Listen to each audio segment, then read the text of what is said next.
Hey everyone, and welcome back to a new video for the Roblox scripting tutorial series. Today's video will cover what I believe to be the most useful object events.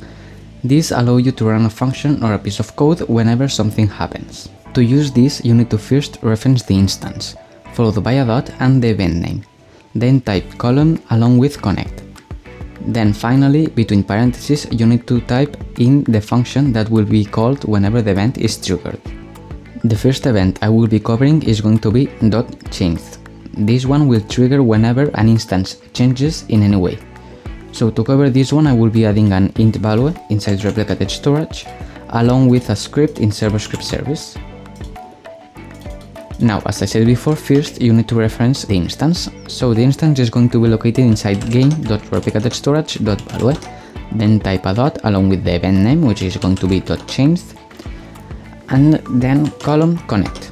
Here between parentheses you need to type the function, so you have two options. You can either just type function here, enter, and now this is what it would look like, and here put the piece of code you want to do.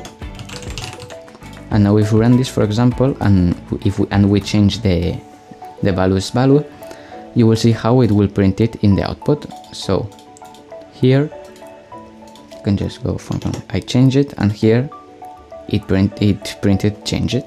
So you can see how this works. Another thing we can do is just create here a function. For example, I will call it changed, and here just print changed, for example. And now here we'll erase this and type connect, and here just type the function name. You can see how this will do the exact same thing.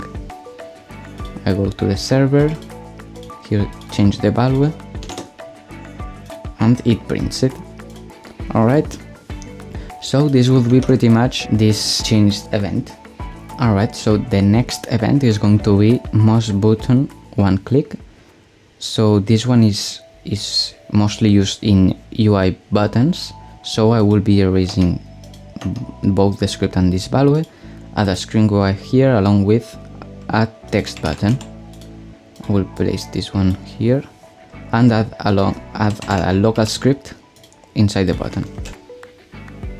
Now, as before, I will be referencing first of all the instance, which will be script.parent, the text button, then type the event name along with colon connect.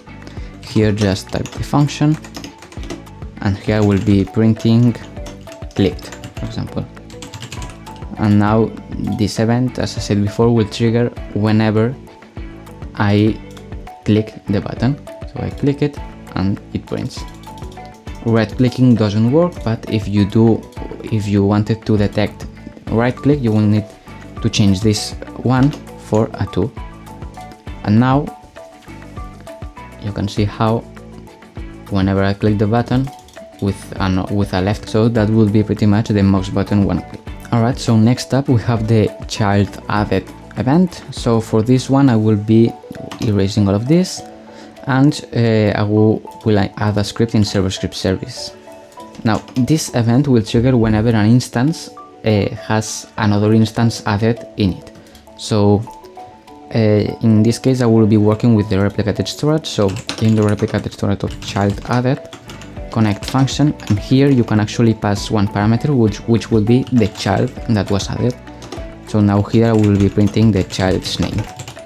Okay, so now you will see how whenever I run this, I will go here to the server as before, and now if I go ahead and add any kind of object here in replicated storage, for example a string value, it will print the name of this instance in the output. See? If I, for example, added, I don't know, an accessory, it prints the instance name. So this is really useful if you're doing an inventory system and you need to detect, for example, every time a new item is added to a player's folder, for example, and that way you know when you have to update the UI, for example.